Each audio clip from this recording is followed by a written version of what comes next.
Hello everyone, welcome back to my YouTube channel. आज की video में हम क्लास 11th बायोलॉजी के चैप्टर डाइजेशन एंड एब्जॉर्प्शन का नेक्स्ट पार्ट करने वाले हैं। तो एक बार जल्दी से रिवाइज कर लेते हैं कि अभी तक हमने इस चैप्टर में क्या क्या चीज़ें पढ़ ली हैं। तो सबसे पहले तो हमने कहा कि डाइजेशन होता क्या है। हमने कहा कि डाइजेशन एक ऐसा प्रोसेस है जिसके अंदर हम कॉम्प्लेक्स फॉर्म्स को सिंपलर फॉर्म्स में कन्वर्ट करते हैं।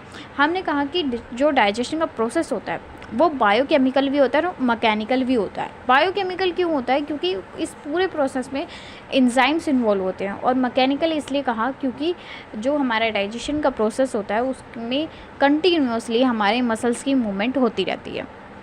फिर हमने कहा कि जो डाइजेशन है उसमें दो चीज़ें इन्वॉल्व होती है। कौन सी दो चीज़ें? एक होती है हमारी एलिमेंट्री कैनाल और दूसरे होते हैं हमारे कुछ ग्लैंड्स जिनको हम डाइजेस्टिव ग्लैंड्स नाम देते हैं। उसके बाद में हमने कहा कि एलिमेंट्री कैनाल में क्या क्या चीज़ होती है। एलिमेंट्री कैनाल स्टार्ट होती है माउथ से, फिर माउथ के बाद में आता है हमारा buccal cavity and then pharynx, फिर आता है हमारा ईसोफेगस एंड देन स्टमक।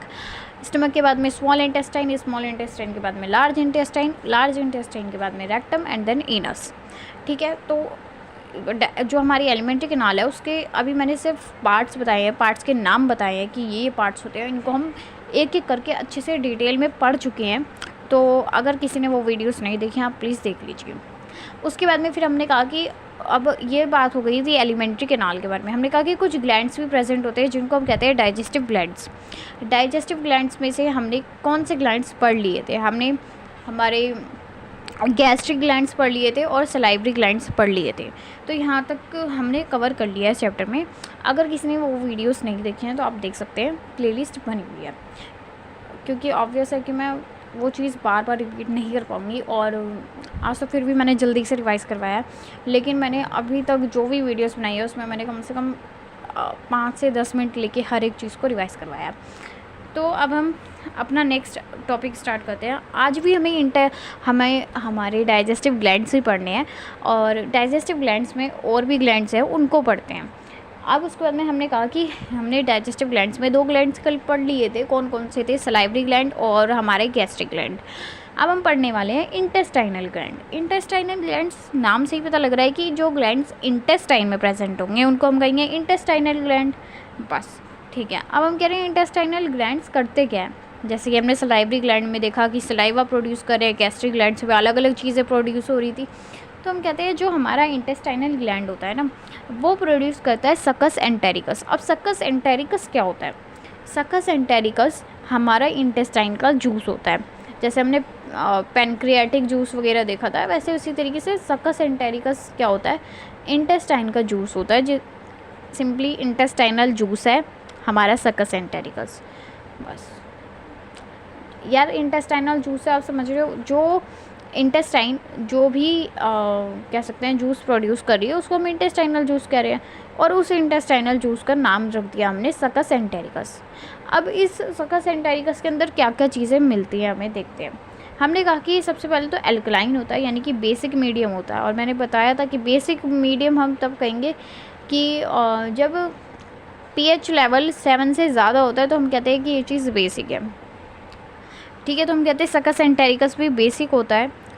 उसके बाद में हम कहते हैं कि सकस एंटेरिकस के अंदर हमें वाटर देखने के लिए मिलता है, म्यूकस देखने के लिए मिलता है, HCO3- देखने के लिए मिलता है और कुछ एंजाइम्स। ये चीज़ कहाँ पे यूज़ होएगी? ऐसा नहीं है कि बस हमने वर्ड देख लिया इंटेस्टाइनल जूस बस सकस एंटेरिकस, नहीं। अभी जब हम आगे एक एक करके अपने स्पेसिफिकली डाइजेशन को देखेंगे, डाइजेशन ऑफ कार्बोहाइड्रेट, प्रोटीन, ये सब, तो उस टाइम पे हमें ये सब जूसेस वगैरह यूज़ होंगे। हम देखेंगे कि भाई किस चीज़ ने किसका ब्रेक डाउन किया, किस चीज़ ने किसको डाइजेस्ट किया। ठीक है, अब उसके बाद में फिर हम कहते हैं ये था हमारा इंटेस्टाइनल ग्लैंड। अब नेक्स्ट आता है हमारा लीवर। देखिए लीवर में क्या होता है। सबसे पहले तो लीवर क्या होता है? लीवर एक एक्सेसरी ग्लैंड है।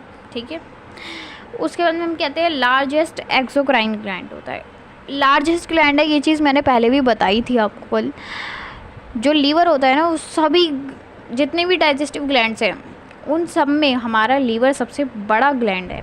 ठीक है, और कुछ लोगों को तो ये भी नहीं पता होगा कि लीवर ग्लैंड होता है, बट अब पता चल गया तो याद रखना है। हम कहते हैं कि जो हमारा लीवर होता है वो लार्जेस्ट एक्सोक्राइन ग्लैंड होता है। ठीक है, फिर हम कहते हैं कि हमारे लीवर का स्ट्रक्चर देखते हैं पहले तो हम। ये हमारा लीवर बना हुआ है। लीवर दो पार्ट्स में डिवाइडेड होता है, लेकिन उसको डिवाइड कौन करता है? उसको डिवाइड करता है फैल्सीफॉर्म लिगामेंट। एक लिगामेंट होता है जो हमारे लीवर को 2 पार्ट्स में डिवाइड कर देता है। जो ऊपर वाला पार्ट दिख रहा है उसको हम कहते हैं लेफ्ट लोब्यूल। लोब्यूल समझ रहे हैं? ऊपर वाले पार्ट को हम कहते हैं लेफ्ट लोब्यूल और नीचे वाले पार्ट को हम कहते हैं राइट लोब्यूल। ठीक है, फिर उसके बाद में हम कहते हैं कि यहाँ पे हमें हेपेटिक लोब्यूल्स देखने के लिए मिलते हैं अपने लीवर में। हेपेटिक लोब्यूल्स से काफ़ी बार क्वेश्चन आता है। जो हेपेटिक लोब्यूल्स होते हैं वो स्ट्रक्चरल और फंक्शनल यूनिट होते हैं हमारे लीवर की। लीवर में हेपेटिक लोब्यूल्स मिलते हैं। जो हेपेटिक लोब्यूल्स होते हैं वो स्ट्रक्चरल और फंक्शनल यूनिट होते हैं हमारे लीवर की। जैसे हमने सेल चैप्टर जब पढ़ा था, हमने कहा कि सेल जो होता है वो स्ट्रक्चर और बेसिक यूनिट होती है लाइफ की। उसी तरीके से जो हमारी हेपेटिक लोब्यूल्स होते हैं वो हमारे लीवर के स्ट्रक्चर और फंक्शनल यूनिट होते हैं। उसके बाद में फिर हम कहते हैं ग्लिसन्स कैप्सूल क्या होता है। ग्लिसन्स कैप्सूल कुछ नहीं है, ये हमारा लीवर है। ठीक है, इस लीवर के ऊपर एक लेयर है। ठीक है, कह सकते हैं कि ये हमारा लीवर है, इसके ऊपर बिल्कुल एक ऐसे करके लेयर बनी हुई है। जैसे मान लीजिए ये हमारा लीवर है, ऐसा नहीं दिखता है लेकिन फिर भी, तो इसके ऊपर एक लेयर बनी हुई है। इस लेयर को हम कहते हैं ग्लिसन्स कैप्सूल। ठीक है, और अब ये देखने के लिए कहाँ मिलेगी हमें? हम कहते हैं ये ना जो ग्लिसन्स कैप्सूल है ये सिर्फ और सिर्फ मैमल्स में देखने के लिए मिलता है। ठीक है, तो हम कहते हैं कि कैरेक्टरिस्टिक फीचर होता है मैमल्स का। फिर उसके बाद में हम कहते हैं ग्लिसन्स कैप्सूल होता क्या है। ग्लिसन्स कैप्सूल एक फाइब्रस शीट होती है जो कि हमारे लीवर के ऊपर हमें देखने के लिए मिलती है। ठीक है, अब हम कहते हैं लीवर करता क्या है। जैसे कि हमने अभी इंटेस्टाइनल ग्लैंड्स के बारे में बात की, तो हमने कहा कि ये भाई इंटेस्टाइन का जूस प्रोड्यूस कर रहे हैं, तो उसी तरीके से लीवर भी तो कुछ ना कुछ प्रोड्यूस कर ही रहा होगा। तो हम कहते हैं जो लीवर होता है वो प्रोड्यूस करता है बाइल जूस। बाइल जूस अब होता क्या है, बाइल जूस के अंदर क्या क्या चीज़ें देखने के लिए मिलती है इसको देखते हैं। हमने कहा कि जो लीवर है वो लार्जेस्ट ग्लैंड है। ठीक है, अब हम कहते हैं जो लीवर होता है वो जो हमारा लीवर है वो एक चीज़ प्रोड्यूस कर रहा है, उसको हम क्या कहते हैं? उसको हम कहते हैं बाइल जूस। लीवर एक जूस प्रोड्यूस कर रहा है जिसको हम कहते हैं बाइल जूस। अब हम बाइल जूस के बारे में पढ़ने वाले हैं। हम कहते हैं जो बाइल जूस है उसके अंदर हमें 2 चीज़ें देखने के लिए मिलती हैं। कौन कौन सी 2 चीज़ें? एक होते हैं हमारे बाइल पिगमेंट और दूसरे होते हैं हमारे बाइल सॉल्ट। ठीक है, हमने कहा कि कुछ होते हैं हमारे बाइल सॉल्ट, कुछ होते हैं हमारे बाइल पिगमेंट। अब हम देखते हैं बाइल सॉल्ट कौन कौन से होते हैं। हम कहते हैं कि यार जो सॉल्ट बाइल के अंदर मिलेंगे उसको हम बाइल सॉल्ट कह देते हैं, बस सिंपल। अब वो कौन कौन से होते हैं उनके नाम याद रखने हैं हमें। हम कहते हैं कि जो बाइल सॉल्ट होते हैं वो 3 हमें देखने के लिए मिलते हैं। Sodium bicarbonate, sodium taurocholate, sodium glycolate. Repeat करती हूँ मैं, sodium bicarbonate, sodium taurocholate, sodium glycolate. उसके बाद में हम कहते हैं कुछ हमें बाइल पिगमेंट्स भी देखने के लिए मिलते हैं। बाइल पिगमेंट्स कौन से होते हैं? बिलुवर्डिन, बिलुरुबिन। ठीक है, अब ये बाइल पिगमेंट्स बने कैसे होते हैं? जब हमारे रेड ब्लड सेल्स टूट जाते हैं तो यही पिगमेंट बनते हैं, बाइल पिगमेंट।